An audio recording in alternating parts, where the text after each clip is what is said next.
So this is the first edition of the For the Love of Cricket podcast. We'll be discussing the 13th edition of the 50 over Cricket World Cup. We'll be looking at the first game. It will be played in Gujarat in India, and it will be against the last World Cup's finalists, England and New Zealand. Do you have any comments on that?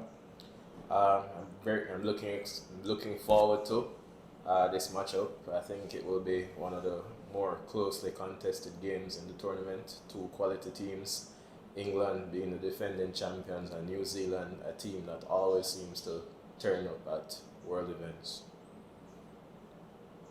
We'll first look at the form of the teams for the last World Cup cycle, that is from 2019 until now. England has played, they have completed 38 games and they won 22 of those games. The amount of runs that they score per wicket is 35, and they scored a strike rate of 6.2, which is just over half a run better than the next best team. They have a bowling average as a team of 32 per wicket, and they take them at 5.5 runs per over. New Zealand, on the other hand, has completed 40 games. They have won 24 of those. They score at 33 runs per wicket, and their run rate is 5.6. Bowling wise, they average 31 runs per wicket, and they take them at 5.5 as well. Any other thoughts on that?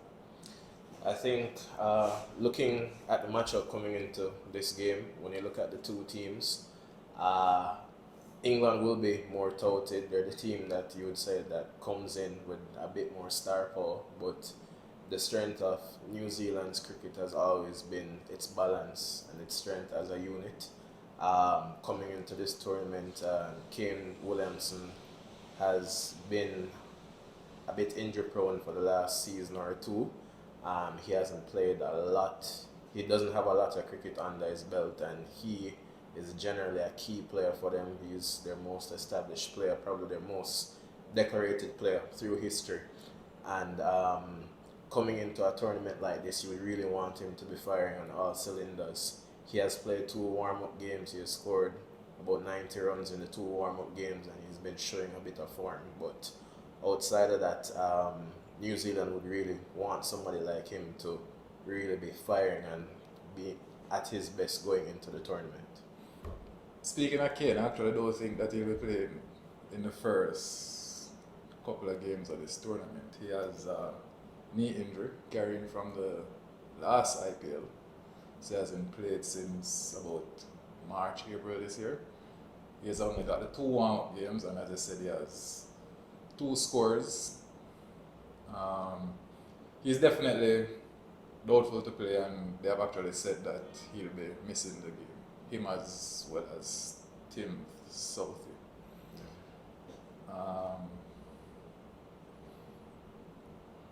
We can look at the team form for the last 10 games. So England won 7 of the last 11.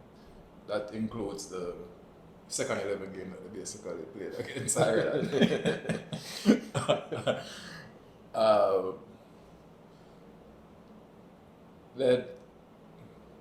They went to South Africa, they won 1 in 3.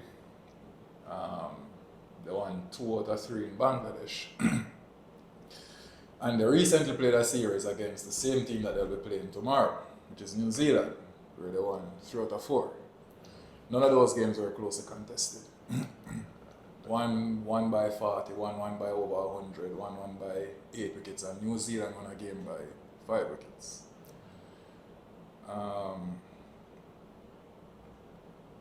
The real show for that series, from a New Zealand point of view, was Trent Boult. He came back to international cricket.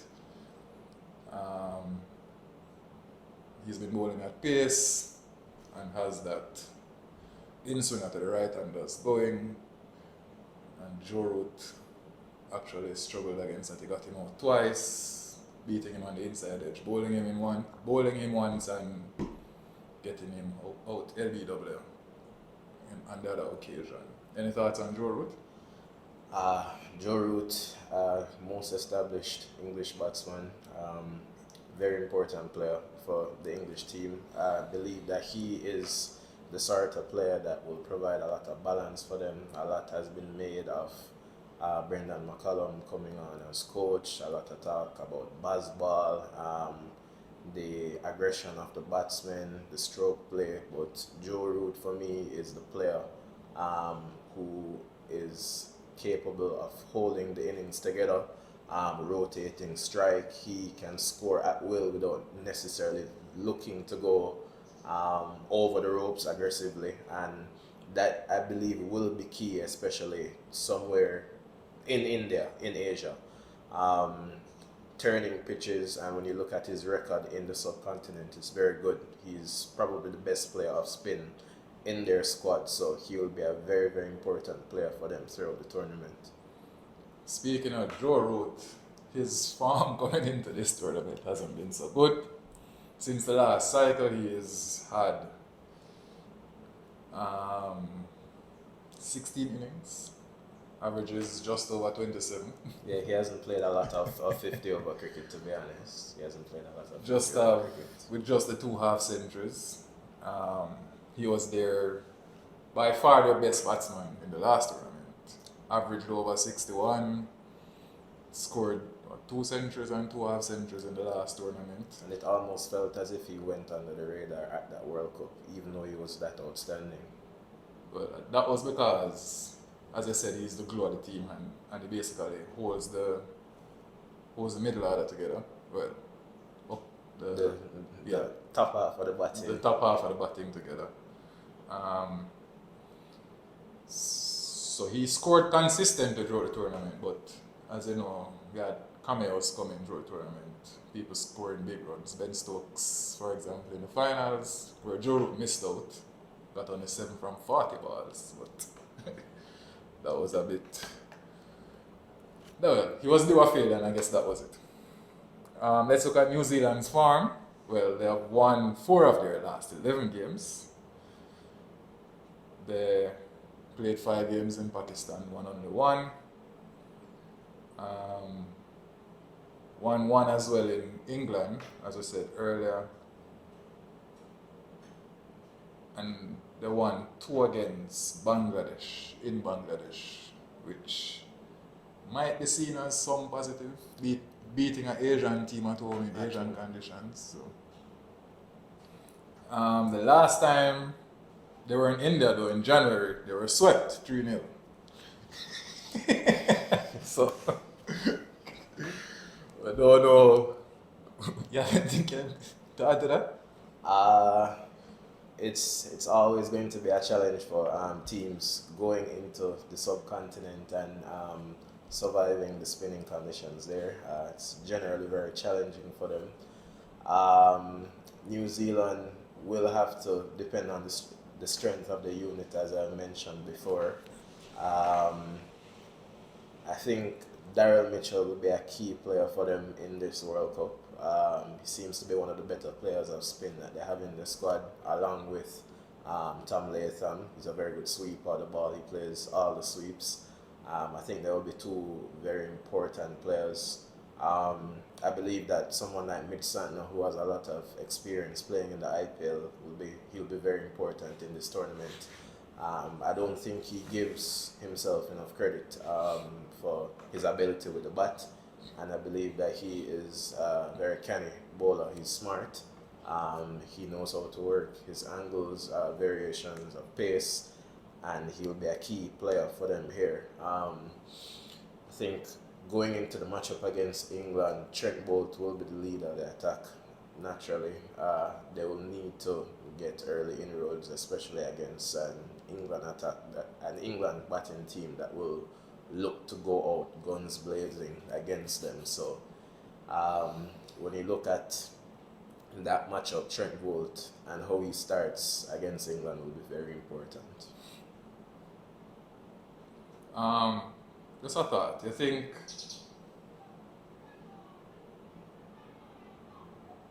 for In the last series they played against New Zealand, both got ruled out twice, right?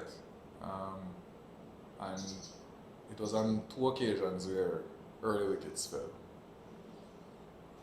Do you think that would be, for this game, do you think it would be important for the openers to get past Trent Bolt for Joe Root's sake? I think it would be very important for them to get past Trent Bolt for Joe Root's sake, but then I think if you probably ask Malan and Johnny Bairstow about their thoughts, they would be telling you something completely different. I know for one that Johnny Bairstow is really thinking about maximizing and hitting the cricket ball as hard as he can. That is how he plays his cricket. So those are my thoughts on him. Malan is someone that I have a lot of time for. I appreciate his range of strokes and his temperament. I also appreciate how consistent he has been over the last couple of seasons in 50 over cricket and probably more so T20 cricket, where he was number one batter in the world for a good bit of time, probably a season or two back. So Trent Bolt might come up to an extent, but it will really be about counter-attacking and taking the game to New Zealand, and probably a New Zealand team that they don't think is at their best right now. England has a big name coming back. Ben Stokes came back in the New Zealand series out of retirement and got his career best score, 182. In typical Ben Stokes fashion. Hitting it miles. I mean, what can you say about Ben Stokes? Any team in the world would love to have Ben Stokes. They're somebody that you would describe as a once in a generation player. He's a match winner with the bat, with the ball in the field, the type of guy that you just love to have in year 11. England really are blessed to have him in their squad, and he'll be a fantastic addition to their squad, especially in Asia. He has experience of playing in the IPL, somebody who also has an IPL century, and I believe that he has Test match centuries in India as well, so he's fully capable of playing in the conditions. So we mentioned New Zealand having a bit of a tough time of late in 50 overs cricket, but we know that they have been known to be a seriously difficult team to beat at World Cups. For the past 8 tournaments or so, they have been, for the past 8 global events, they have been at semi-finals or better. Finals. For the last 2 World Cups, they have been in the finals and were runner-ups. It's difficult seeing them in the final this time. It's always difficult seeing them getting to that stage in the tournaments. And knowing as well that the extremely strong team that they had in 2015 and 2019 has basically passed. They have aged out. Brendan McCullum is no longer there. Tim South is not here. He's injured, so we can't really count him. Don't know when he'll be coming into the tournament. He's there as a reserve player, but his finger is broken. What chances do you give New Zealand in this game? In this game, I really don't see them toppling England in this game. I expect them to give a decent showing of themselves, but I believe the English juggernaut will just be too strong for them in this matchup.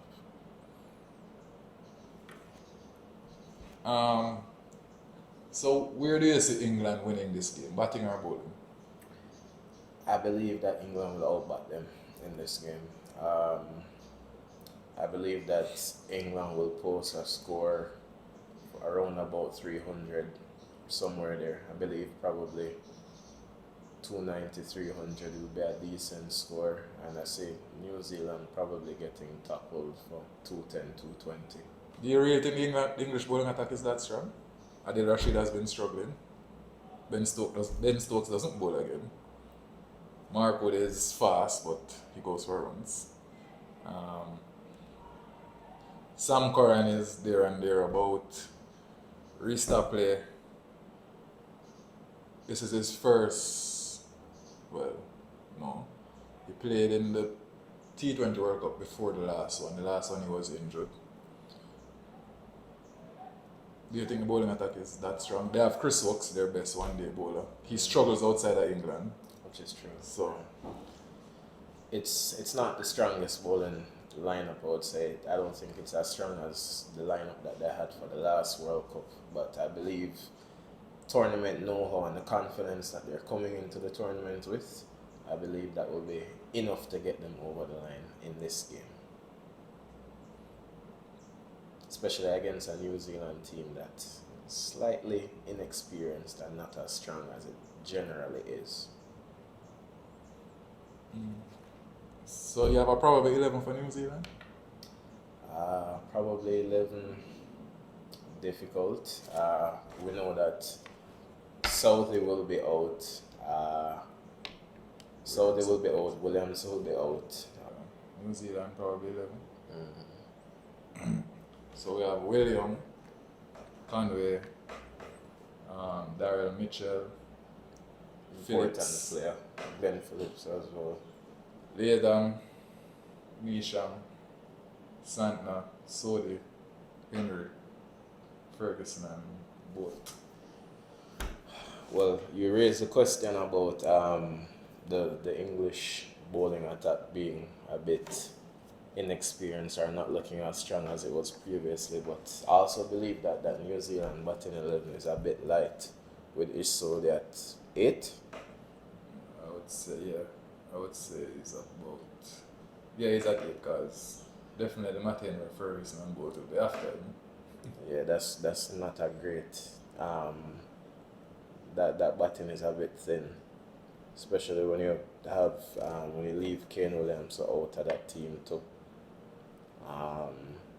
Will Young will have to prove himself in subcontinent conditions. Darren Mitchell is a good player spin. Glenn Phillips, somebody that I would want to see have a good tournament, somebody that I feel like has the potential to do well in Asia. Tom Latham, very good player. I think he can handle himself there, but that batting unit is a bit thin.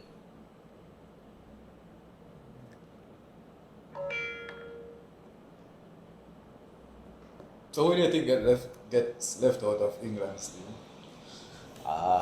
Some of the quickies get left out for sure. So Gus, yeah, Gus is out for sure. really? Willie's Willie. I don't think Willie will start the tournament either. So those are two that are out. So we have two more. I think Harbour will play. If Ben Stokes isn't ready to play, then Brook will be in. But if Stokes is ready, then I feel Highbrook is out.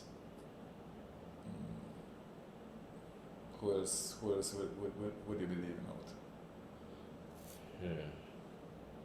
Livingston? It's a tough call.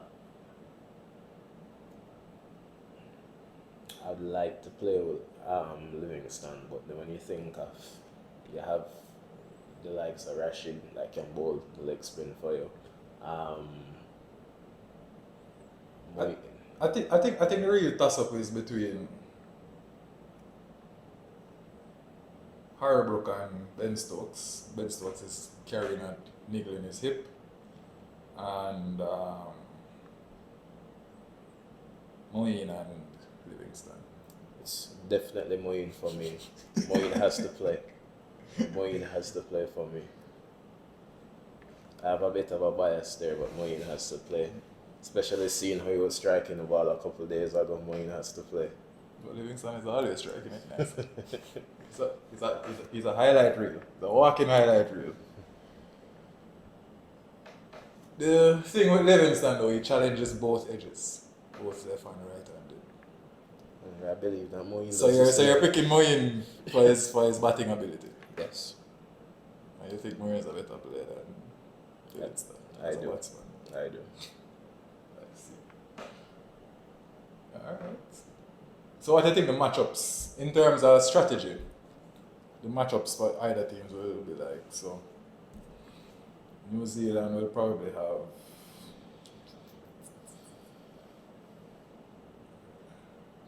they will have William. Moeen will be good to counter Ish Sodi, especially if Stokes isn't fit to play. Yeah. But Sam Curran bats left-handed as well. It's not the batting ability of Moeen Ali. As far as I say, they're both hitters. Moeen has a bit more quality, I would say. Yeah, right. So you're playing Moeen for Ish Sodi. How many other left-handers in England's team? We have Curran, Moeen, Malan. Yeah.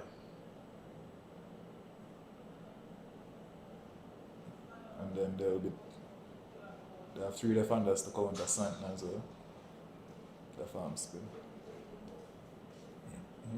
So it's a game set up for the left-handed middle order batsman. It's just ideal.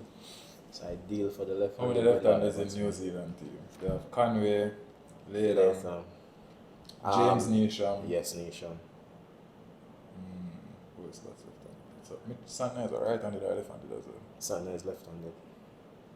So they'll be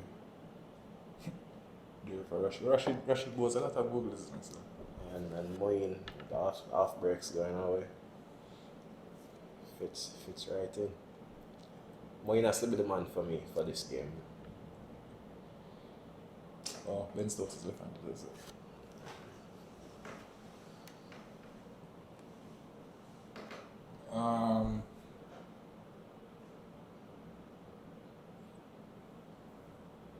Do you have any idea of the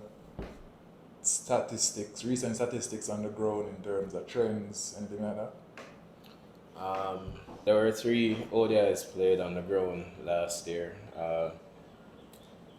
West Indies versus India. India won all 3 of the games. The first game of the series, I believe, West Indies won the toss and batted. They made 178, and then India chased that down in less than 40 overs. The second game of the series, I believe India made about 280 batting first, won the toss and batted first, and they beat West Indies in that game. And then the final game of the series, India made like 269, 270 batting first, and they won again. So I would say it's a ground that only 3 ODIs have been played on recently. The last international game on the ground, last set of international games on the ground before last year were in 2005, I believe. Yeah, it's a new stadium. It's a new stadium, so there isn't much recent 50 over history to draw from there. I would say in a big tournament, first game of the tournament, 50 over cricket, especially with how the modern game has gone, 300 is generally the par score now in 50 over cricket. In Asia, sometimes it fluctuates, especially under spin friendly conditions, but I would say 300 is the score that most teams would look to target early out in the tournament. Generally in those bigger cricketing nations, they get fairly consistent one-day wickets. You might see variations in test cricket, but generally the one-day pitches tend to be batting friendly. Just to add that at this ground they have 2 different types of clay. One that is seamer friendly, gives you more bounce and seam movement, and the other one that spins quite a bit. We don't know what the combination will produce. They are playing in the middle for this game. So this wicket is a mixture of both. So what happens is they have black clay, but a section with black clay, and another section of the ground with red clay. They're playing in the center, and apparently this center wicket has a combination of both types of clay. based on what we think both teams will be going into the game, seam heavy. Yeah, that would be fast bowler Both dominant. teams having four seamers, and well, New Zealand has two frontline spinners. Would have two frontline spinners in Santner and Sodi. England would be mainly Rashid with well, Moeen. Moeen is a frontline spinner. I guess in 50 over cricket, I would probably classify him as a frontline spinner. And if the pitch starts producing or spinning more than expected, Joe can get a couple of overs. Yeah, it's possible as well. So it should be a fun encounter.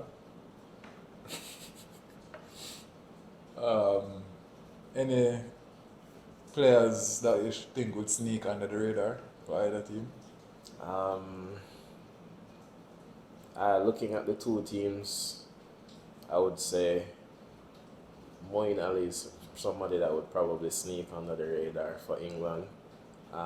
When you look at the teams on paper, when you look at the English team, you would see the likes of Johnny Bairstow, Josh Butler, Ben Stokes if he's fit to play. Moeen is probably somebody that sneaks under the radar. David Malan is probably somebody that sneaks under the radar as well. Very, very underrated player. Very underrated player, somebody who is very consistent, who has been very good in limited overs cricket, 50 over cricket, and I think probably T20 cricket even more so. Was somebody that was number one batter in the world in T20 cricket a couple of years ago, and that many people probably would not remember or believe. So I believe that Malan and Moeen Ali would be two people that would sneak under the radar for England in this game. For New Zealand, when you look at their 11, they're almost a team that you could say 3, 4, 5 people could sneak under the radar because they're just that sort of unit. The entire team sneak under the radar. Yeah, they are that sort of unit. They always sneak under the radar at these tournaments. But the people that stand out for me, or the person that stands out for me, is Daryl Mitchell. Somebody that you would think that he would bat number 3 in the game tomorrow. He's a very consistent player, somebody that is a very good player of spin. Been observing him and following his game for a bit of time now. Very underrated and consistent run scorer. Seems to have all the tools to do well in a tournament, a big tournament in the subcontinent. So it's somebody that is somebody to look out for me in the game tomorrow and throughout the tournament. So, looking back at the tactics, do we think? Alright, we think England has a better batting lineup, right? I would agree on that. New Zealand has a better bowling lineup in terms of form. And form, yes, for Matt sure. Henry is bowling well. Bolt is bowling well. It's Sodi. Ish Sodi bowling well. Santner is always consistent. England now, Wokes is their best one-day bowler. Very good in England, averages 30 outside of England in one-day cricket. Averages about 26 in England. Sam Curran is their depth bowler. Well, specified. Wokes isn't. He's very good with the new ball, and he'll be looking to bowl a majority of his overs there. Yeah. Mark would be the enforcer in the middle of the innings. Generally, Adil Rashid is a wicket taker in the middle of the innings, but he's been struggling of late. We don't know if he's in India now. Yeah, his form hasn't been great, but I feel like a tournament in the subcontinent is one that is really tailor-made for him, and there would be no better time for him to find some sort of form. Team management would probably be looking to back him and push him to perform at his best in this tournament, because we know that somebody like him will be key if they're looking to go all the way and win the tournament and defend their title. So, as someone who has played professional cricket, um, you're in the New Zealand dressing room and putting together a batting plan. Who they target? Uh, I believe Adil Rashid will be the person to get targeted. That's 10 overs, you have 40 more. Who else? They have to have at least two. Rashid will get targeted, and then looking around at that bowling lineup, Wokes, Tapley, Mark Wood, Rashid, Moeen, and Curran. I believe if the right-handers get going, it's generally said that off-spin is the easiest thing to target. So if the likes of maybe a Mitchell gets going and Rashid comes on, they'll probably look to take the game to him. Outside of, not Rashid, Moeen Ali, they would look to take the game to him. Outside of that, Restock there, somebody who hasn't featured consistently for England throughout the years. You would think that he's somebody that they would look to target. He's bowling well as well. In the New Zealand series, he started a bit off, but towards the later end of he was bowling with pace, swinging it, he stands about 6'7". There's some bounce. But Yeah, he's it's a bit of a proposition. you don't think they would target Sam Curran?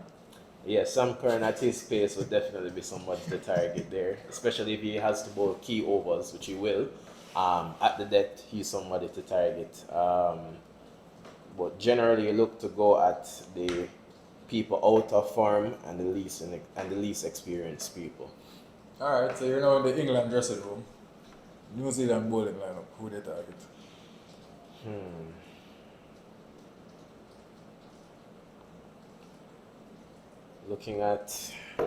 Looking at the bowling lineup from New Zealand, who would I target? Ferguson is struggling, but he's the fastest bowler. He's the fastest bowler, but Probably the easiest to hit. you feel like it might even out a bit in Asia if it's not necessarily very bouncy. We don't know what the pitch combination, the combination of clay, we don't know what it will produce. So Ferguson is somebody that could be targeted, especially being out of form, as we mentioned. And then feel like the new ball will be key. And so people try to target Matt Henry, you know. Sometimes I get away with it, and I was about to say he is somebody that it could go either way with. He's somebody that I feel like it could go either way with. But I feel like the form that the two spinners from New Zealand enter the tournament with, it bodes well for them. yeah, but they have Santner bowling to Ben Stokes, David Malan, And possibly Moeen Ali. Moeen Ali. You don't think Santner is in trouble? I think it's going to be tricky for him, but And Sam Curran as well. I think it's tricky for him, but I think he's crafty enough to get through it. It might be a case of him not bowling his full allotment at 10 overs though, which in itself might be a victory for England if he doesn't have to bowl 10 overs. So he will be sharing his overs with Glenn Phillips Possibly. and some with James Neesham. It depends on how the matchups go and how the left-handers execute. You'd think that the left-handers to the left-arm orthodox spinner, the matchup favors the left-handed batsman, and England have a number of those who are good hitters, so they would probably look to target him. So it's a matchup that could go either way. I back Santner as a crafty bowler, but we're talking about world-class ball strikers like like possibly Ben Stokes if he plays. Harwood is kind of a bit good. He's quite good as well. Yeah, Moeen Ali, Sam Curran, and then it's a He's a stroke player. yeah, it's a tricky proposition. So you think, alright, England scores fast and they score heavy. You think New Zealand would be looking to take wickets or trying to contain them? I believe in taking wickets. I think the best way to get past a team like England or to get rid of them is to bowl them out. It's a team that bats deep. Sam Curran will probably bat It. number 8 or Turn 9. probably number 8 or number 9, and they'll need to take wickets. You don't want to restrict them, but the likes of Joss Butler and Sam Curran and Moeen Ali are still in the dressing room to come with Probably 10, 12, Liam Livingston with 10, 12 overs still left in the game, especially with T20 and T10 cricket. We know that 10 overs is still possibly 130, 140 runs, and that can shift a one-day game drastically. So I don't think restriction will be the name of the game for New Zealand. It would be definitely to take wickets. We know England is a very aggressive team, so bowling wise they won't be looking to. They'll be looking to control the runs, but they'll always be looking to attack. They will always be looking to take wickets. So, and you said England would win by 90 runs or so. Yeah. I still think so. I'm still a believer in that, in England winning by Because Moeen Ali. 80 or 90 runs. Moeen for the win. I believe that Moeen Ali will be one of the players vying for player of the tournament in this World Cup. That is my personal belief. That is the end of the first episode of the For the Love of Cricket podcast with Jim and Akim. Thank you. Thank you.